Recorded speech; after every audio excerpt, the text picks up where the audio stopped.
अच्छा, अहंकार आता कब है?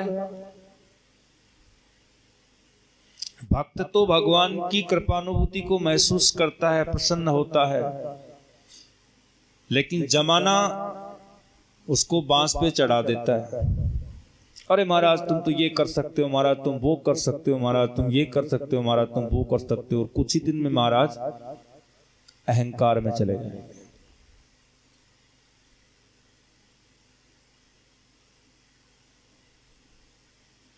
एक कोई गुरु चेले थे,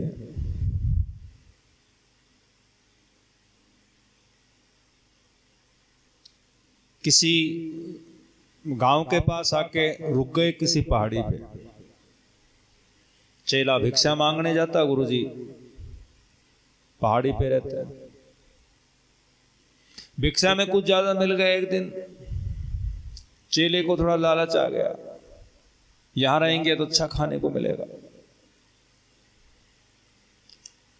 अच्छा खाने को लेके गया सामान, तो गुरुजी के मन में डाउट आ गया कि माया का असर हो रहा है प्रलोभन की तरफ, और संतों को प्रलोभन से मतलब भी नहीं है।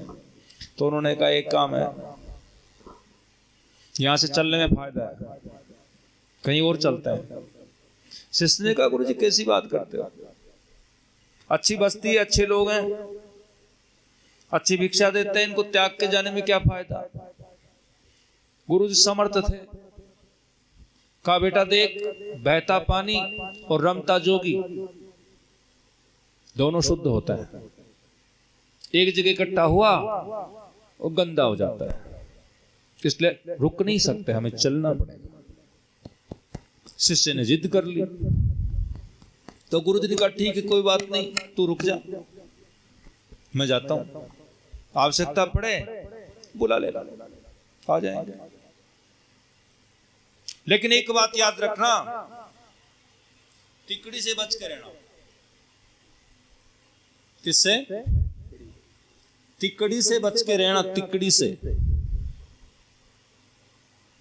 ये तिकड़ी क्या होता है? बोले तीन क हैं, कंचन, कामिनी और कीर्ति। ये तीन क, तिकड़ी, कंचन, कामिनी और कीर्ति, इन तीन ककार से बच के रहना। और आवश्यकता पड़े याद कर लेना, आ जाएंगे। गुरुजी चले गए, आप शिष्य पीछे रह गया। एक दिन ईश्वर की कृपा हुई, शिष्य पहाड़ी पे गया था अपना कोई नित्य कर्म करना। वहां उसको कोई खदान नजर आ गई जिसमें सोने का भंडार था। शिष्य ने देखा सोना है, तो गांव में जो उसके और शिष्य बन गए थे, उनको जाके बोलता है कि इस तरह से सोना मिल रहा है। निकालते हैं, आश्रम बनाते हैं। सोना निकालना शुरू किया, आश्रम बनाना शुरू किया। गांव ने सोचा है ये एकदम से आश्रम कैसे बन रहा है, इसको खजाना हाथ लग गया क्या? पता करते हैं। पता किया, खजाना मिल गया। अब गांव वाले खजाना खोदने लगे, तो उस बाबा जी ने मना किया कि भाई तुम इसको मत खोदो, तो हमारा है। तो गांव वालों ने क्या किया, बाबा जी कुटाई कर दी। अच्छे से धोया बाबा जी को, ऐसा धोया कि उठा नहीं गया। पड़ा पड़ा गुरु जी को याद कर रहा है। गुरु जी आए, बेटा क्या हुआ? बोले गुरु जी लोगों ने तोड़ दिया, चलने की हिम्मत भी नहीं है। तो कहा था ना, तिकड़ी से बच कर रहना। चलो दुकड़ी से तो बच के रहना, कंचन से नहीं बच सका कोई बात नहीं, कामिनी से बच के रहना, कीर्ति से बच के रहना। ना गुरुजी अब तो अब आप समझ गए, अब कुछ नहीं होगा, आप समझ गए, ठीक है। कुछ दिन बीते, एक औरत आई, आके बोलते महाराज आसरा चाहिए। महाराज ने कहा या कोई आसरा वासरा नहीं है, हम तो अकेले रहेंगे। बोले नहीं महाराज आप तो संत हैं, संत का गुण है कि जो शरण में आता है उसको त्यागते नहीं हैं, मेरा दुनिया में कोई नहीं है, आकाश की पट की धरती की झेली हूं, कोई नहीं है मेरा। तो आप क्या आंगन में रहने दो, आंगन बुआर दूंगी, कोई दिक्कत नहीं। संत ने कहा चलो ठीक है, आंगन में रह जाओ। वो अब बाहर का आंगन बुआरती बुआरती भीतर का बुआरना शुरू कर दिया उसने। महाराज जी के संपर्क में आना शुरू कर दिया। बातों बातों महाराज को चढ़ा के शादी के लिए तैयार कर लिया। इतने तक गुरुजी याद नहीं आए। महाराज ने कहा भाई हम शादी नहीं कर सकते क्योंकि हम तो वैराग्यवान साधु बन चुके हैं। उसने कहा तो हम आपसे कौन सी कोई गृहस्थी चलवाने के लिए कह रहे हैं, हम तो सीता मैया की तरह साथ रहना चाहते हैं। वे प्रभु भी तो वनवास में रहे थे सीता मैया के साथ, वो तपस्वी नहीं थे क्या? हम भी वैसे ही रहना चाहते हैं आपके साथ, बस खाली पत्नी रूप में स्वीकार कर लो, उसके बाद और कुछ नहीं। बाबा जी ने कहा चलो ठीक है, लेकिन अपनी बात याद रखना। बोले हो। शादी हो गई और बोलते साहब पत्नी का अधिकार होता है पति के चरणों की सेवा करने का, तो चरणों तक तो पहुंचने का मौका मिलना ही चाहिए, नहीं तो शादी क्या हुई।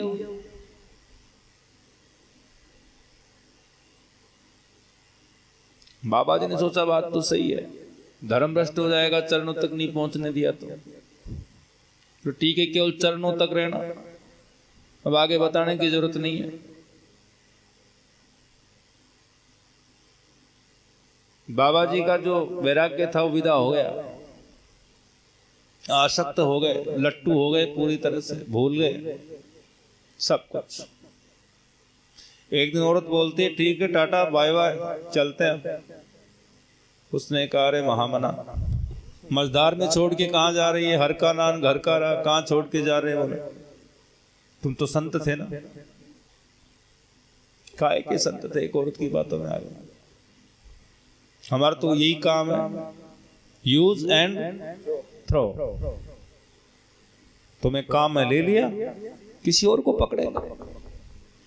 रोने लग गया बेचारा।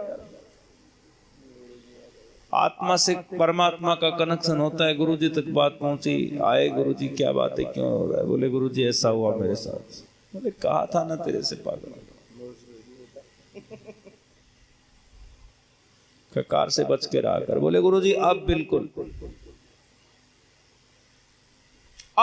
बच गए, अब कुछ नहीं होगा। 2 बार मात खा ली, तीसरी बार तो खाने का प्रश्न ही है। शिष्य किसके हैं? आपके हैं, और आपके शिष्य इतने कमजोर नहीं हो सकते। जो भूल हो गई उसको माफ करो, आगे से ध्यान रखेंगे। गुरुजी ने कहा ठीक है, देख लेंगे क्या ध्यान रखो। एक कोई नया शिष्य आ गया, अमित की तरह श्रद्धावान, नहला रहा था गुरुजी को, तो दाढ़ी का एक बाढ़ हाथ में आ गया।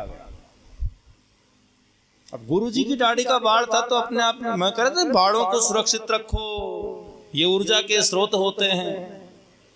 अब गुरुजी का बाढ़ मिल गया तो ओहो परमात्मा मिल गए। उसने उस बाढ़ को अच्छी तरह से धो पहुंच के साफ करके उसके रोड़ी मोड़ी अर्पित करके घर ले जाके उसको रख दिया सुरक्षित। और ईश्वरीय कृपा थी, जिस दिन घर में रखा उस दिन कोई खजाना हाथ लग गया। वो तेरी चमत्कार हो गया। अब उसने पड़ोसी को कहा, बोले हम जिसको साधारण इंसान समझ रहे थे ना वो तो बौद्ध भी विभूति है। कल उसकी दाढ़ी का एक बाल हाथ लग गया मेरे और खजाना मिल गया। शाम को ही मैं तो दाढ़ी का बाल लाके उसका पूजन वूजन करके उसको स्थापित किया था मंदिर में, और देख आज ही खजाना हाथ लग गया। अब पड़ोसी दौड़ के गया, बोले महाराज हम भी आपकी सेवा करना चाहते हैं। बाबा जी ने कहा करो, मना कौन करता। बोले नहलाना चाहते, बोले नहला लो, आज तो नाली कल नहला देना। बोले नहीं दोबारा नहलाएंगे आज, अच्छा मुहूर्त है। एक बार उसने भी झटक लिया। अब बात फैलना शुरू हुई। अब बाबा जी पूरे दिन नहाते रहे और बाढ़ झटकाते रहे। शाम तक बेहोश हो गए, एक चोटी बची थी खाली और बाकी सब कुछ गया। अब कोई सोनू जैसा था, आलसी, चलेंगे चलेंगे। अब वो गया तब तक खाली चोटी बच रही थी, बाबा जी मोधे पड़े थे। बाबा जी बोले मैं सोनू, सोनू हाँ सोनू, बहुत बुरी हुई भाई। किसने किया बाबा जी? तेरे गांव वाले कर गए।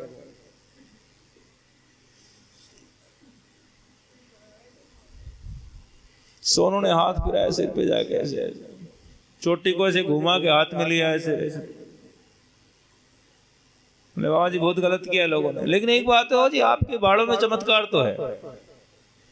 यदि चमत्कार नहीं होता तो नमस्कार नहीं होता, कुछ तो है।